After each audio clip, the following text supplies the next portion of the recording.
Okay, balik na ulit. Balik. Balik pateros.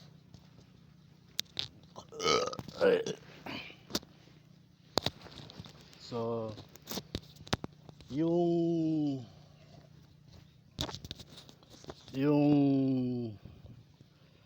sinabi ko ba sa inyo na magkakadugtong, di ba? So, in reality, makikita niyo yung mga sinasabi ko rito, yung mga kinukwento ng Biblia sa reality na ginagalawan natin. So nagkasala yung Israel, nabuhos sa kanila ngayon yung sumpa. So eto na ang pagtutubos na sinasabi. Aking pinawi na parang masingsing ng ulap ang iyong pagsalangsang at parang alapapang iyong mga kasalanan. Manumbalik ka sa akin sapagkat tinubos kita. So ito ba yung sinasabi na tinubos yung lahat ng tao daw dito sa atin? Yung mga kwento ng mga pare, pastor, ministro, mga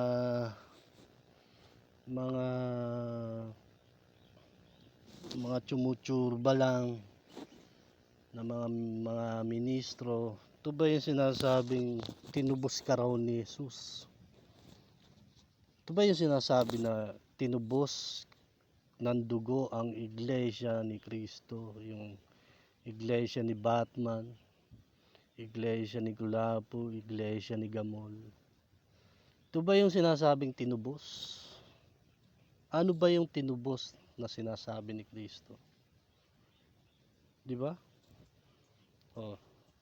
Palinawin natin na pinawi ang usapang nasusulat sa mga palatuntunan laban sa atin na hindi na naaayon sa atin, at ito'y kanyang inalis na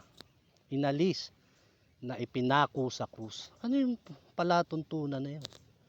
Di ba yun yung mga kautusan na palatuntunan? Inalis niya na yun. Iyon yung sumpa na nagpahirap sa buong sambahayan ng mga taga-Israel, mga Muslim. Ano bang kautusan yun? Hindi ko mabibilang yun, napakarami nun. Sobrang dami nun. Ito na nga yung mga taga-dating doon. Mga dating doon. Ito nag-rockers sila, yung mga babae doon. Mga mukhang sadako na kasi nga nandun sila sa sumpa ng kautusan na yun. Napakarami nun. Sobrang dami nun. Pag humipo ka ng patay na hayop, mag-aayuno ka maghapon. Sa Leviticus, nakasulat ang mga kautusan na yun. Napakarami nun. Sobra. So, inalis niya na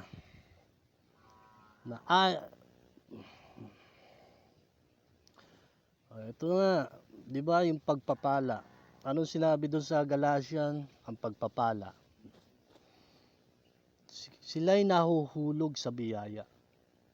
Yung mga sumunod sa utos ng Panginoon, sila'y nahulog sa biyaya. Nangaiibig. Ano nga ba yun? Silang nag-iibig, sila'y nahuhulog sa biyaya. Napakabigat na parabola, no? Kung wala kang alam sa Biblia, hindi mo maintindihan yun. Kasi gusto mo lang love.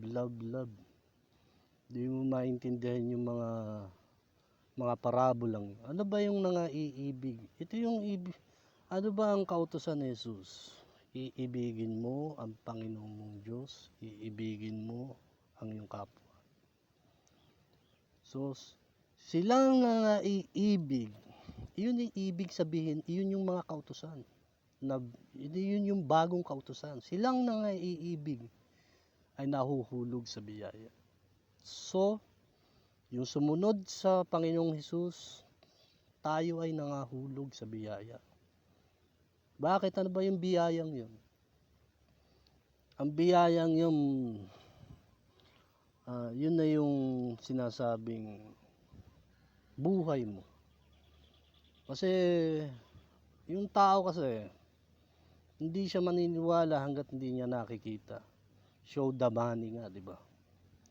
So, show the money first bago ka maniwala. So, show the money muna bago ka maniwala. So, kami, naniniwala ako sa Diyos kahit walang show the money. Naniniwala ako doon. So, nakikita mo sa realidad at nakikita mo sa Biblia kung paano nagkatugma ang realidad tsaka sa Biblia. So, yun yung sinasabi na mag-ipon ka ng kayamanan dun sa langit. Kasi walang tangang magnanakaw dun. Walang makakanakaw dun sa iniipon mo. Mag-ipon ka dito, kakalawangin yun. Nawawala lahat ng kayamanan dito. Pero doon, sa langit, hindi ko alam kung ilan na yung incentives ko na nandun. Kasi bunga eh. Tulad ng sinabi ko sa inyo, bunga sa bunga, nagkakabase. So hindi ko alam kung ilang bunga na meron ng Troje. Ilang bunga na ang meron ng The Rock of Jesus Christ. So hindi siguro, kahit naman mga 100 naman siguro meron na. So diretso na tayo. Bakit hindi nila iyon nakikita? Ito, isa na naman to. Pag wala kang alam dito, ayon sa nasusulat, binigyan sila ng Diyos ng Espiritu ng pagkakatulog ng mga matang hindi nakakakita, mga pakinig na hindi nakakarinig hanggang sa araw na ito. So bago pumasok ang Bagong Testamento, wala silang alam. Kahit mga propeta pa noon, wala silang alam sa inihanda ng Diyos, sa niregalo ng Diyos para sa atin. Wala silang alam doon. Kasi bago pa nagsimula ang Bagong Testamento, doon na nagsimula nung ipinanganak na ang tropa natin, si Jesus. O ito pa yung nagsasabi, bakit tropa mo ba yan? Mga kulokoy kasi, pagka marami kang alam sa Biblia, gawin natin biro, hindi nila malalaman kung ano yun. Yung tropa, paano naging tropa yan? Eh, sabi ni Jesus hindi ko na kayo tatawaging alipin kundi mga kaibigan. Hindi kaibigan, di tropa, di ba? Di tropa kami. Di ba? Nasa katwiran naman tayo, di ba? Oh, sasampal na naman kayo ng walang tatamaan. Okay, game. So, bago pa pumasok ang Bagong Testamento, mga propeta noon, kahit mga propeta noon ay walang nalalang. Isaiah 29. Ewan ko kung yun. Basahin nyo, nandun yun. Nandun yun. Kahit ang mga propeta noon, kahit sila Solomon, wala silang alam sa inihanda ng Diyos. Tangina, lumabas pa sila Manalo, sila Soriano. Puta, mga propeta na nga yun eh. Walang alam sa inihanda ng Diyos, di lalo na itong mga to. Sa bagay, nakasulat naman sa Biblia. Pero, nakalagay sa Biblia, na binulag. Marami siyang nabulag. Magaling ang tropa natin eh.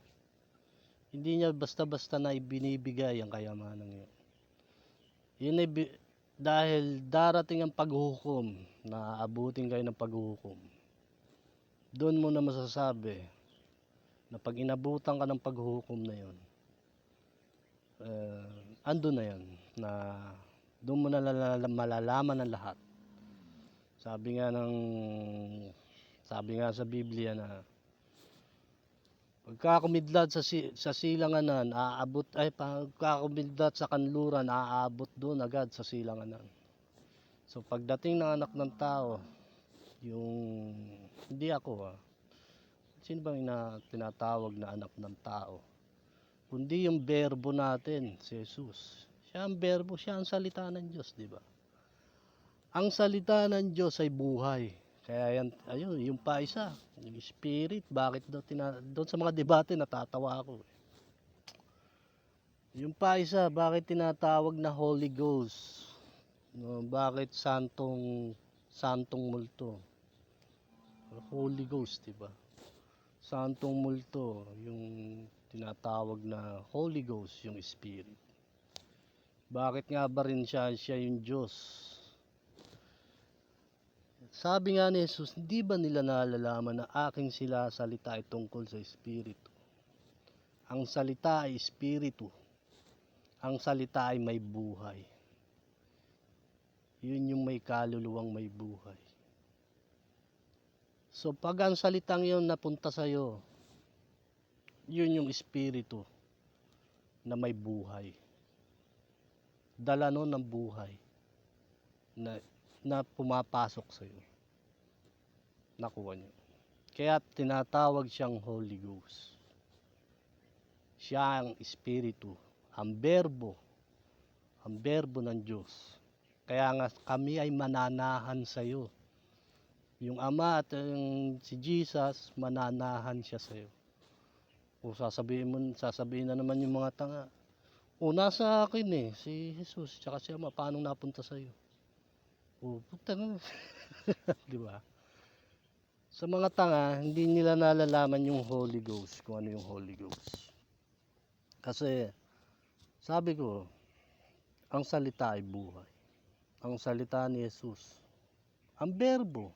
Pagka nagsalita ang berbo, lalabas sa din ang berbo, ang salita, pupunta yon sa iyo. So, magkakadikit yung kay Adan. Ito pa ang hindi nila alam. Baka sabihin na naman nila sila na naman ang nagpasimula nito, mga aral na to. May dalawang nilikha sa mundo. Una, lumikha siya ng mga tao.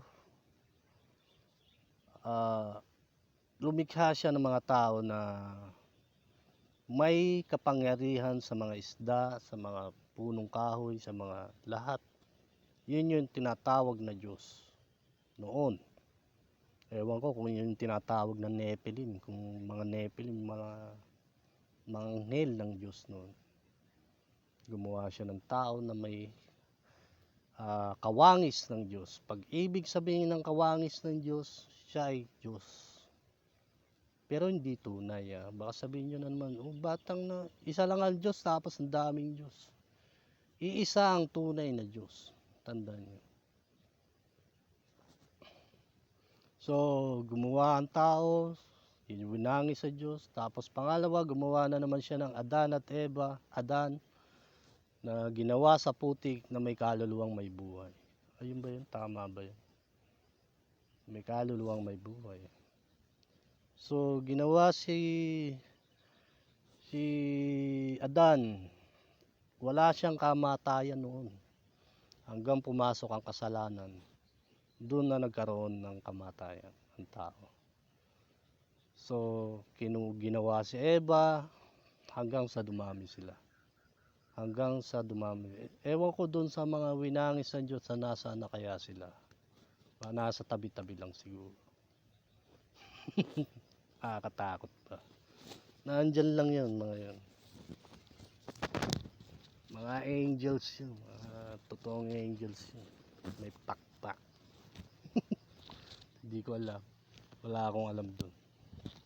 Okay, go. So, bago pala ako nagsimulang magdebate, putang ina. Ang dami ko nang pinalpal sa bago pa lang ako nagdedebate noon. Ang dami kong pinalpal na doon sa mga debatista noon. Kasi ang gusto ko kasi palpalin, kumbaga barahin. So hanggang sa pambabara ko ng pambabara, napagtugma-tugma ko yung mga aral. Na ngayon kaya ko na silang laruin. Kaya ko na silang bulagin. Hindi yung nagsisinungaling ako, kundi kaya ko silang, kung ano yung sinasabi ng Biblia, kung paano yung ginawa ng mga apostol, paano yung ginawa ng pambubulag ni Jesus. Ganun ko rin sila sa mga debate, ganun ko rin sila binubulag. So katulad nito, kunyari, example, magbibiro ako. O, sinong gustong maging Diyos dyan? Halika kayo, gagawin ko kayong Diyos. Biro ko yun sa kanila. Pero may katotohanan yung sinasabi. Tangina ka, paano kan iisa ang Diyos? Paano tangina ka, gagawin mo kaming Diyos? Awit, diba? Kung wala kang alam sa aral, wala kang alam sa Biblia, huwag ka na magsalita. Kasi sigurado na ang babagsakan. So, eto na. Sinong gagawin kong Diyos? Walang lumapit kasi parang dati nga kasi tamang loko lang, tamang gago lang. So ang katotohanan nun, pumunta kayo sa akin at gagawin ko kayong Diyos. Ang mga anak ng Diyos ay tinatawag na mga Diyos. Kaya nga Diyos ka nga eh. Kaya nga tinawag kang Diyos kasi nasa lahi ka ng Diyos. Yun yung lahi ng mga Diyos. Tinatawag. Kumbaga sabi ni Pablo, kayo ay lahi ng Diyos. You are the offspring of God. Sa gawa. Nandun yung sa gawa. Sa Acts. You are the offspring of God. So tayo ay pinanganak ng Diyos. Siyempre tatawagin tayong Diyos. Dahil tinatawag tayong anak ng Diyos. So hindi naman tayo tunay. Kasi ang tunay, yung nagmula talaga sa Diyos. Tayo, inampun lang tayo ng Diyos. Huwag kayong tawag nito, huwag kayong ambisyoso. Pagka sinabing, tangina, nawala na tayo sa topic natin. May balik tayo dyan. So, huwag kayong ambisyoso, no? Punta na, wow, I'm God. Diba? Kasi pag, doon ka lang kakapit kung ano yung binigay sa'yo. Inampong ka lang, huwag piling. Diba? Pagka sinabing ampon, kunyari, eto anak ko, tapos yung anak ko, nag-ampon ng mga aso, ginawang Diyos. So, yung aso ba, tsaka yung Diyos, magkatulad ba yun? Yung totoong anak ko, tapos meron siyang doon, may mga aso siya doon, ginawa niyang Diyos, inampun eh. Diba? So, kunyari kayo, inampun kayo ng anak ko, diba? Totoo ba kayong Diyos? Hindi, diba? Huwag piling. Doon lang tayo sa tamang atin lang.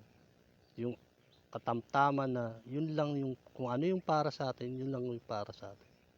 Huwag kayong mga ambisyon kung ano yung gusto nyong marating pa. Kung ano yung binigay, yun lang ang kukunin nyo.